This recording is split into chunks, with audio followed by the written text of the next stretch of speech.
These are live pictures of the Gaza Strip where it's just gone 8 a.m. local time. You can see plenty of smoke in the air as the sun is now up. There's an apartment building on fire following the attack by Hamas over the weekend. Hundreds of flights in and out of Israel have been cancelled.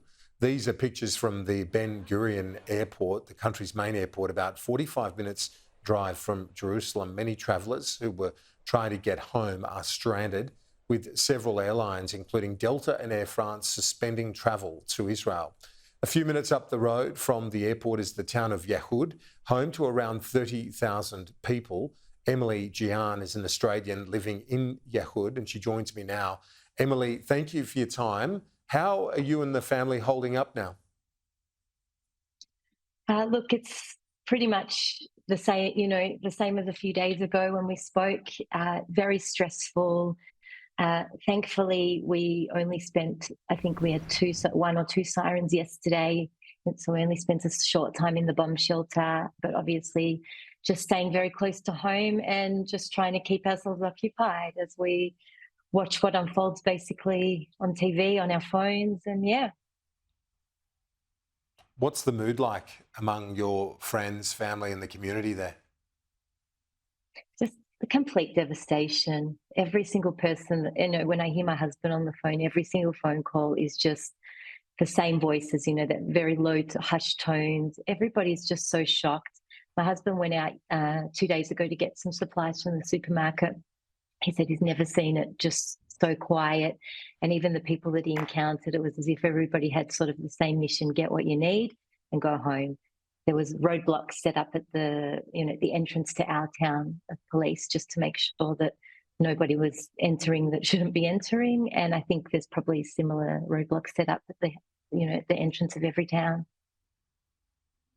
And no doubt everyone, and I know Israelis at the best of times consume news, a lot of it, to know how the security situation is, where the government is heading in terms of security responses. But right now, given the biggest shock in Israeli history, greater really in terms of the death toll than the Yom Kippur War 50 years ago, this must be something where Israelis are constantly looking for information now as to what happens next.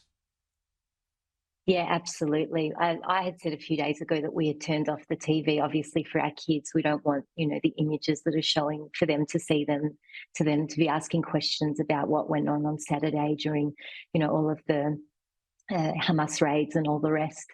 But as soon as my kids went to sleep last night, my husband put on the TV and he was watching for hours. He came to sleep at maybe 4 a.m. and I said, "What are you doing?" He said, "I just still couldn't take my eyes off the TV. I kept saying just 5 more minutes." And I think everybody's the same, and everybody's on the phone, making calls, checking in on people, everybody knows somebody that's been called up for service.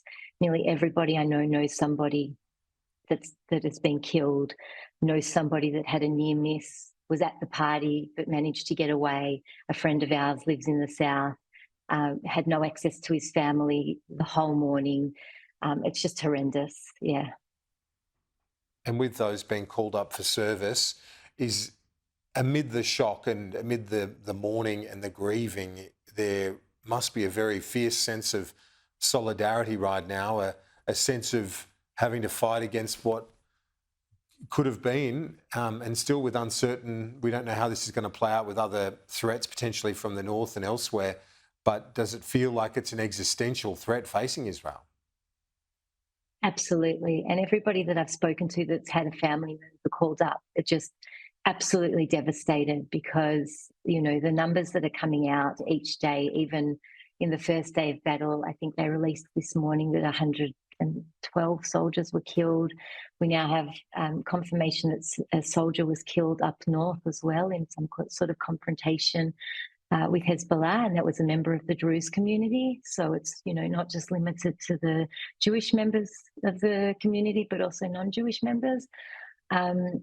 And yeah, everybody's just very nervous, and it's more nervous than I've ever seen them in any other confrontation because what they're fighting up against is, basically an enemy that has you saw all the pictures, they have absolutely no regard for any human life. So it's sort of like they're on almost like a suicide mission, the Hamas operatives, terrorists. And Emily, it looks like it is going to be a long, protracted conflict. Is that the feeling that you've got, that people are readying for that, given a ground invasion is set to happen any day now? Absolutely. There was even a recommendation yesterday that everybody makes sure that they have in their house supplies for 72 hours. So that's water, dry food. I think they said 3 litres of water for each person per day to stock up in the bomb shelters in the event that everybody would need to enter the shelters for a prolonged period of time. And that's certainly something that I haven't lived here, but that I've never heard about before. So yeah, everybody's Em- just getting ready to bunker Mm. down for the long haul. Can imagine, Emily Gian, very difficult time for you, and trying to keep your kids separate and immune from it. I wish you all the best. We hopefully will talk to you again soon. Emily Gian joining us from Yehud in Israel. Thank you so much, Kieran.